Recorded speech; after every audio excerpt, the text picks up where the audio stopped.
Under flashing lights and the thunder of armored vehicles, three of the world's most powerful men stood shoulder to shoulder. Vladimir Putin, Xi Jinping, and Kim Jong Un smiled for the cameras. But analysts warn, what looked like tradition was in fact a declaration of a secret alliance rewriting global power. The parade was no ordinary show. Every flag, every handshake, every whisper seemed choreographed. Putin projected resilience after decades of sanctions. Kim embodied unpredictability, the wild card of the group. Xi remained composed, symbolizing stability and the vast resources of a trillion-dollar empire. Together, they hinted at a hidden roadmap of cooperation. Behind their images lies staggering wealth. Putin, long portrayed as modest, is tied to a labyrinth of luxury. A palace on the Black Sea reportedly worth $1.4 billion, a hillside villa in Sochi, and the $700 million superyacht Scheherazade. These assets, guarded by oligarchs and shell companies, are powered by Russia's oil and gas revenues. Xi's influence operates on a different scale. Instead of flaunting yachts or penthouses, he controls entire state enterprises worth trillions. His displays of power include billion-dollar military parades, the gilded halls of Zhongmanhai, fleets of exclusive Hongqi limousines, and a custom 747 rivaling Air Force One. His luxury is systemic, an empire fused with sovereignty. Kim's extravagance contrasts sharply with the poverty of his nation. Armored Maybachs, a refitted Soviet-era jet with gold-plated interiors, lavish banquets of rare cognac and Swiss cheese, and sprawling palaces project an aura of invincibility. For him, luxury is performance, a weapon of control. Together, they are weaving a fortress of money and influence, blurring the line between personal wealth and national power. The question remains, how long can the world ignore this hidden empire? For decades, Vladimir Putin has cultivated the image of a modest statesman, a man indifferent to luxury. He is often photographed in simple jackets, spending time in the wilderness, fishing in cold rivers, or riding a horse in the vast Russian countryside. This carefully curated public persona has painted him as a leader who lives close to the people, detached from the temptations of wealth. Yet, beneath that mask of simplicity lies a vast empire of palaces, yachts, and estates so opulent that they rival the world's most extravagant billionaires. What the public sees is only one half of the story. The other half, hidden behind layers of shell companies and loyal oligarchs, reveals a network of assets worth billions. At the center of this hidden fortune stands the so-called Black Sea Palace, a sprawling residence near Gelendzhik. Built into the cliffs overlooking the shimmering waters of the Black Sea, the property is estimated at $1.4 billion. Covering nearly 190,000 square feet, it is less a home than a fortress of excess. Inside, Italian marble lines the halls, gilded fixtures gleam in the light, and entire wings are devoted to luxury entertainment. A private theater, a sprawling wine cellar, and even an underground ice hockey rink. A secret tunnel connects the residence directly to the shoreline, allowing discreet access away from prying eyes. The airspace above the property is restricted, and locals are barred from the nearby beaches, underscoring the level of secrecy and paranoia surrounding the compound. But the Black Sea Palace is only one chapter in Putin's architectural empire. In the resort city of Sochi, another hillside mansion is said to host a luxury spa complex, indoor pools, and opulent suites reserved for trusted visitors and foreign dignitaries. These residences are designed not merely for comfort, but to project an aura of untouchable authority, places where power and wealth intertwine seamlessly. Beyond the land, Putin's influence extends to the seas. The Scheherazade, one of the world's largest yachts, stretches nearly 460 feet long and is valued at over $700 million. This floating palace boasts 2 helipads, a spa, a cinema, and custom interiors, rumored to feature rare woods and golden embellishments sourced from around the globe. Docked in Mediterranean ports, the yacht is constantly surrounded by heavy security, a spectacle of wealth and exclusivity gliding through international waters. Scattered across Russia are additional luxury dachas, exclusive retreats hidden in forests or by pristine lakes, some with private hunting grounds, others with access to secluded beaches. These are not simply vacation homes, but fortified sanctuaries, maintained by a loyal circle of oligarchs whose companies thrive under lucrative state contracts.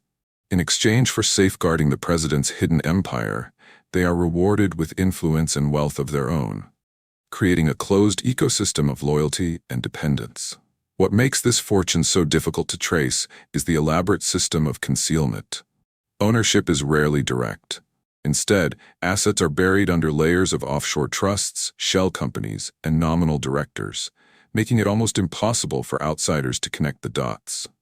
This deliberate obfuscation ensures that even under waves of sanctions, the wealth linked to Putin remains operational and intact. Revenues from Russia's oil and gas sector, the lifeblood of its economy, are funneled through state enterprises and private partners, quietly sustaining this vast web of estates, yachts, and elite retreats. The paradox is striking. Officially, the Russian presidency pays a modest salary, nowhere near the ranks of global tycoons. Yet, the assets connected to Putin rival those of the world's richest men. On one hand, the public sees an ascetic leader, fishing shirtless in icy rivers. On the other, behind guarded gates and secret tunnels lies a network of unimaginable extravagance. This duality, public modesty paired with private opulence, not only fuels speculation, but also cements Putin's mystique. Each palace, each yacht, and each hidden estate tells a story not only of personal indulgence, but also of how power in modern Russia is intertwined with wealth. As long as these residences remain guarded, and these yachts sail international waters, the enigma of Putin's hidden empire will continue to grow, feeding whispers of the true scale of his fortune and the influence it protects. Unlike flamboyant tycoons who flaunt their personal fortunes with yachts, private jets, and penthouses, Xi Jinping represents an entirely different model of wealth and power. His influence is not measured by luxury cars or villas under his own name, but by his command over a state-backed empire worth trillions of dollars. This is not the wealth of a man, but the wealth of a nation, directed, controlled, and wielded as a personal instrument of authority. The most visible display of this power is found in the massive military parades staged in Tiananmen Square. These are not simple national ceremonies. They are billion-dollar spectacles, where fighter jets roar across the skies in precise formations, columns of armored vehicles rumble through the plaza, and tens of thousands of soldiers march in choreographed precision. Analysts estimate that a single parade can cost upwards of $2 billion, when accounting for rehearsals, logistics, state-of-the-art equipment, and accommodations. These events are not only political statements, they are luxury productions on a national scale, crafted to project wealth, order, and the sheer scale of China's resources. Beyond the parades lies the world Xi inhabits. At the heart of Beijing sits Zhongmanhai, the historic walled compound that serves as both his workplace and residence. Valued in the billions due to its priceless architecture and heritage, Zhongmanhai is hidden behind lakes and gardens, yet within its walls are gilded meeting halls, underground tunnels, and secured chambers where state secrets are exchanged. It is a palace of power disguised as an office complex, a place where history and strategy converge. Each summer, she retreats to exclusive villas in Beidehe, a coastal enclave reserved for the political elite. These seaside compounds, with private beaches and fortified perimeters, consume hundreds of millions annually in maintenance. They are not merely retreats, they are sanctuaries of exclusivity, where decisions shaping China's future are made in utmost secrecy. His mobility reflects the same blend of luxury and authority. Xi's official aircraft, a customized Air China 747, is no ordinary plane. Outfitted with secure communication systems, luxury suites, and conference rooms, it rivals America's Air Force One. Though a commercial 747 may cost $250 million, the modifications on Xi's jet elevate its value to far more. Supporting this flagship is a fleet of smaller aircraft and helicopters, ensuring seamless travel across China and beyond. On the ground, Xi is chauffeured in specially designed Hongqi limousines, vehicles that are armored, handcrafted, and built exclusively for China's top leadership. Each unit costs close to $800,000, but their true value lies in their exclusivity. No foreign billionaire, no matter how rich, can buy one. Yet the foundation of Xi's power goes far deeper than residences, parades, or vehicles. He indirectly oversees some of the largest state-owned enterprises in the world. Giants like Sinopec, PetroChina, and ICBC together generate revenues in the trillions, forming a financial war chest that surpasses any private fortune. These entities fund mega-projects across continents, including the Belt and Road Initiative, with investments exceeding $1 trillion worldwide. Unlike individual billionaires, whose wealth is subject to markets and scrutiny, Xi's empire is institutional, systemic, and shielded by sovereignty itself. Xi Jinping embodies a form of luxury that is not about personal indulgence, but about orchestrating entire systems of wealth and influence. From billion-dollar parades to trillion-dollar corporations, his reach illustrates the apex of what happens when state power and economic might fuse into one. The question that lingers is not whether he is the richest man alive, but how long one individual can maintain control over an empire of this magnitude before the hidden costs begin to surface. While much of North Korea struggles with food shortages, economic isolation, and poverty, Kim Jong Un has built a lifestyle designed to rival monarchs and billionaires. His extravagance is not simply indulgence, it is performance, carefully crafted to project power, invincibility, and near-divine status in a country cut off from the modern world. In this paradox lies the essence of his rule: suffering for the people, spectacle for the leader. At the heart of this spectacle is his fleet of armored vehicles. Kim travels in custom Mercedes Maybach limousines, each worth more than $500,000. These vehicles are not only bulletproof, but engineered to withstand chemical attacks and sealed against external threats. Smuggled into the country through shadowy trade networks, their very existence defies the international sanctions meant to isolate him. Each time Kim arrives in one of these convoys, it is more than transport, it is a declaration of untouchability. A moving fortress designed to impress insiders and intimidate outsiders. His air travel carries the same aura of grandeur. Kim's personal aircraft, the Soviet-era IL-62 dubbed Air Force One, has been refitted with luxury interiors, leather seating, gold-plated fixtures, and private lounges that rival those of modern billionaires. Though outdated in design, the modifications alone are said to cost tens of millions of dollars, transforming the plane into a flying palace. Supplemented by smaller jets for regional travel, his movements are choreographed to emphasize both security and spectacle, as if each flight were a stage performance of power. Perhaps the most notorious element of his lifestyle is his taste for rare delicacies. While ordinary citizens subsist on meager rations, Kim hosts banquets stocked with Hennessy Paradis Imperial Cognac, French Bordeaux wines, and Swiss cheeses flown in discreetly despite sanctions. A single bottle of cognac can cost more than an average worker might earn in a year. These meals are not simply for pleasure, they are acts of loyalty building, shared with generals and advisors, reinforcing the message that luxury flows only through Kim's favor. His residences tell the same story of contrast. The Rangsong residence complex near Pyongyang sprawls across hundreds of acres, featuring opulent villas, indoor swimming pools, underground bunkers, a shooting range, and even a horse riding track. Satellite images reveal tennis courts and fortified perimeters, with estimates suggesting construction and maintenance costs running into hundreds of millions. Along the coast, another estate provides direct access to the sea, where yachts and speedboats worth millions are believed to be docked. These sanctuaries are less about relaxation and more about reinforcing his aura of dominance, hidden kingdoms within an already secretive state. Kim's collection of luxury items further cements this image.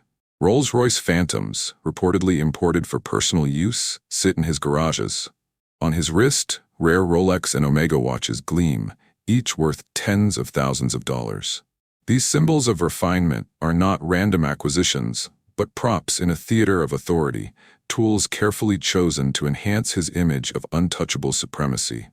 What makes Kim's extravagance more alarming is how it intersects with geopolitics.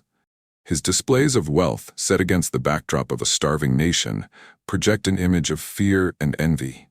By showcasing resources that should be inaccessible under sanctions, he signals that external pressure cannot reach him. To his people and to the world, luxury itself becomes a weapon, proof that he and his dynasty remain beyond accountability. In Kim Jong Un's world, suffering is silenced by spectacle. Poverty surrounds him, but his palaces glitter, his convoys shine, and his banquets overflow. It is not mere indulgence. It is a deliberate performance of power, turning extravagance into a shield of influence, ensuring that his grip on the country remains as unyielding as the armored glass of his Maybachs. Behind the parades, palaces, and convoys lies something far more calculated. A secret plan that ties Vladimir Putin, Xi Jinping, and Kim Jong Un together. This alliance is not about shared ideology or fleeting political convenience.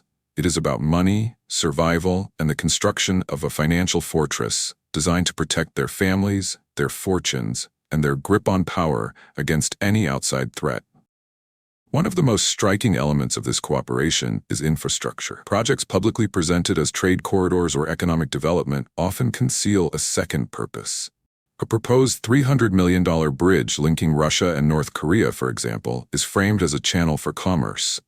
Yet analysts suggest its real function is to facilitate discrete transfers of goods, raw materials, and capital, movements invisible to traditional oversight. Highways, pipelines, and ports become not just logistical nodes, but hidden lifelines for wealth preservation. Energy is another cornerstone of this pact. Russia, rich in natural gas and oil, has offered long-term supply contracts to both North Korea and China. Valued in the tens of billions of dollars, these deals are not just economic exchanges, they are insurance policies. By embedding personal stakes into the agreements, Putin ensures that his resources secure loyalty from his partners, while Xi and Kim guarantee their regime's steady revenue streams less vulnerable to sanctions. Breaking these arrangements would mean directly threatening the fortunes tied to their families, making the alliance self-reinforcing. Finance weaves the third layer of their cooperation. Chinese banks, dominant in Asia, provide discrete financial services that allow Russian and North Korean elites to maintain offshore portfolios. Accounts routed through Hong Kong or Singapore hold investments in luxury real estate and private equity firms, often disguised under layers of proxies. Reports suggest acquisitions ranging from Italian villas worth $25 million to Swiss chalets valued at $40 million. Even entire floors in Dubai's Burj Khalifa priced at over $100 million. None of these assets bear their names directly. Instead, they are shielded by shell corporations, family trusts, and loyal intermediaries. These holdings function as both status symbols and emergency vaults, ensuring that wealth remains accessible regardless of political upheaval. What makes this alliance unprecedented is its prioritization of wealth preservation above all else. In past decades, partnerships among authoritarian states were forged through ideology or military strategy. Here, the foundation is money. Estimates suggest the combined personal and family assets of Putin, Xi, and Kim may exceed $400 billion, dispersed across oil contracts, sovereign wealth vehicles, and discrete offshore investments. Unlike ordinary billionaires who must answer to shareholders, regulators, or markets, these men wield the power of states as personal shields.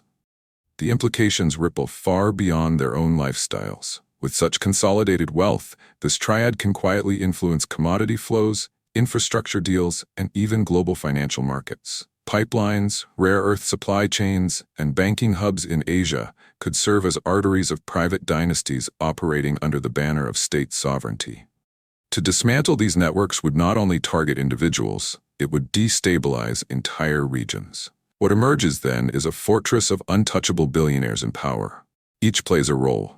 Putin commands energy and raw resources, Kim wields unpredictability and military spectacle, Xi controls systemic wealth and long-term financial infrastructure. Together, they form a coalition that challenges traditional notions of accountability. It is not simply influence. It is control, woven tightly into the fabric of their nations. The chilling question is not whether this alliance exists. It is how long the world can afford to overlook a network where political dynasties and personal fortunes are fused so seamlessly that they are indistinguishable. If this plan succeeds, the result may be a parallel global economy, one immune to sanctions, resistant to scrutiny, and built to endure for generations.